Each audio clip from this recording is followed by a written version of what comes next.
스가랴 14장. 주님의 날이 온다. 그 날이 오면 약탈자들이 너희 재산을 약탈하여다가 너희가 보는 앞에서 그것을 나누어 가질 것이다. 내가 모든 이방 나라를 모아서 예루살렘과 싸우게 하겠다. 이 도성이 함락되고 가옥이 약탈당하고 여자들이 겁탈당하고 이 도성의 주민이 절반이나 사로잡혀 갈 것이다. 그러나 이 도성 안에 나머지 백성은 살아남을 것이다. 주님께서 나아가셔서 이방 나라들과 싸우실 것이다. 전쟁 때에 싸우시던 것처럼 하실 것이다. 그 날이 오면 주님께서 예루살렘 맞은편 동쪽 올리브산 위에 발을 디디고 서실 것이다. 그러면 올리브산은 한가운데가 갈라져서 동서로 뻗은 깊고 넓은 골짜기까지 생길 것이다. 산의 반쪽은 북쪽으로 다른 반쪽은 남쪽으로 옮겨질 것이다. 그 산 골짜기는 아셀까지 미칠 것이다. 너희는 유다 왕 우시아 때에 지진을 만나 도망간 것 같이 주님의 산 골짜기로 도망할 것이다. 주 나의 하나님이 오신다. 모든 천군을 거느리시고 너희에게로 오신다. 그 날이 오면 햇빛도 차가운 달빛도 없어진다. 낮이 따로 없고 밤도 없는 대낮만이 이어진다. 그때가 언제 올지는 주님께서만 아신다. 저녁 때가 되어도 여전히 대낮처럼 밝을 것이다. 그 날이 오면 예루살렘에서 생수가 솟아나서 절반은 동쪽 바다로 절반은 서쪽 바다로 흐를 것이다. 여름 내내 겨울 내내 그렇게 흐를 것이다. 주님께서 온 세상의 왕이 되실 것이다. 그날이 오면 사람들은 오직 주님 한 분만을 섬기고 오직 그분의 이름 하나만으로 간구할 것이다. 게바에서 예루살렘 남쪽 림몬까지 온 땅이 아라바처럼 평평해질 것이다.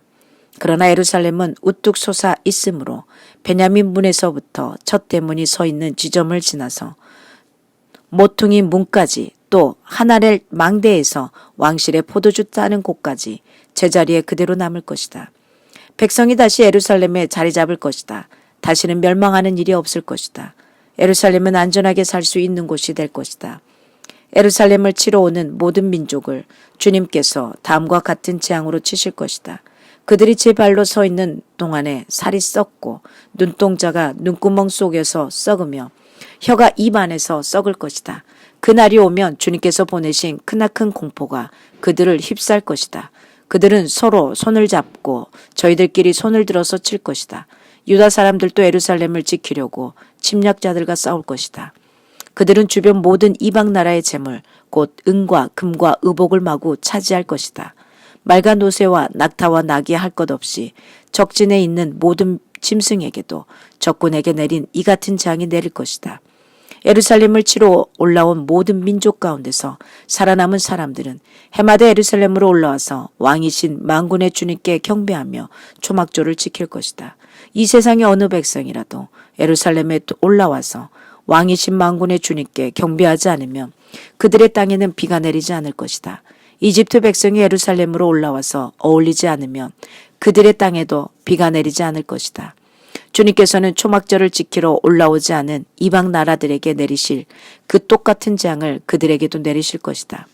이것은 초막절을 지키러 올라오지 않은 이집트 사람과 모든 이방 민족이 받을 벌이다.